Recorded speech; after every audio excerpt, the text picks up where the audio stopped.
Notre invité ce soir est le docteur Alexis Frémery, médecin urgentiste à l'hôpital de Cayenne. Bonsoir. Bonsoir. Vous avez également participé aux travaux. Au-delà du constat, donnez-nous des exemples concrets d'avancées grâce à ces fameux travaux effectués aujourd'hui, présentés aujourd'hui.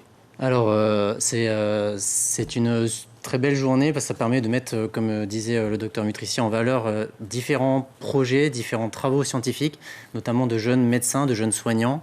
On peut, au cours de ces travaux, retrouver des scores, des éléments diagnostiques pour performer au niveau des différentes pathologies propres à la Guyane et également proposer des solutions d'amélioration. Dans quel domaine des solutions d'amélioration? Alors, on a pu entendre parler au niveau du plomb, par exemple, où on fait un constat, à un instant T, on se rend compte d'une problématique et on va engendrer différentes solutions, développer des discussions autour de santé publique.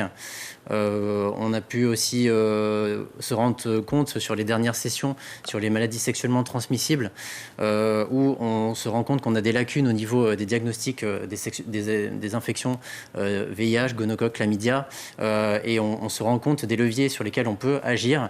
Et cette journée-là, elle est très importante dans ce domaine-là parce qu'on a tous les acteurs de santé qui sont réunis dans cette pièce ou cette année en visio pour agir sur des leviers à notre portée.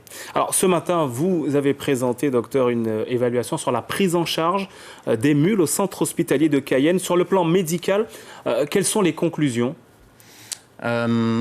Concernant le travail des mules, c'était un travail qui me tenait à cœur, qui avait déjà été réalisé il y a 4 ou 5 ans de ça.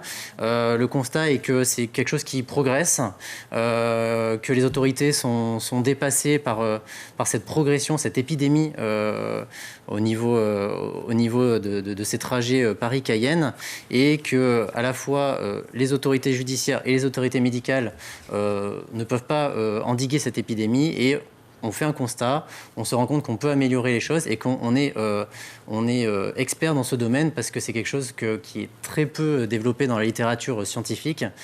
Et on a pu se rendre compte qu'un rapport sénatorial est sorti en fin d'année dernière de 90-100 pages proposant des alternatives, et les chiffres sont plutôt bons sur les dernières années avec une diminution. Alors à prendre en balance avec l'épidémie Covid qui nous a pas permis de suivre ces chiffres-là. En tout cas, on a l'impression qu'au niveau de la communauté internationale, on est des précurseurs dans ce genre de domaine-là, de même que dans les maladies tropicales. Autre sujet que vous avez également abordé, la médecine ambulatoire. Les médecins infirmiers des centres de santé situés dans les communes isolées sont souvent démunis lorsqu'il y a une prise en charge d'urgence, un malade qui est dans un état grave et qui demande des soins en urgence. Le temps, à ce moment, devient précieux. On fait appel souvent à l'Evassan.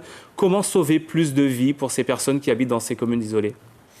Alors, ce travail avait une méthodologie un peu différente des autres, mais nous tenait à cœur parce que ça permettait de questionner les médecins sur vraiment les difficultés qu'ils rencontraient au quotidien dans ces centres de santé, avec des problématiques que nous, soignants, qui sommes en interaction régulièrement avec les centres de santé, connaissons, avec très peu de moyens, très peu de structures, très peu de matériel, mais avec énormément de projets en cours, avec des discussions au niveau du groupement hospitalier territorial, du matériel qu'on veut acheminer vers ces centres-là. Et l'idée était de faire une évaluation de moyens qu'on pourrait mettre en place, et notamment au niveau de la formation des médecins, au niveau des moyens qu'on pourrait leur proposer, sachant on souffre comme partout en France d'un manque de soignants. Et donc cette évaluation à un instant sur une période de 2010 à 2017 nous a permis de questionner les acteurs en première ligne sur les leviers sur lesquels on pouvait agir.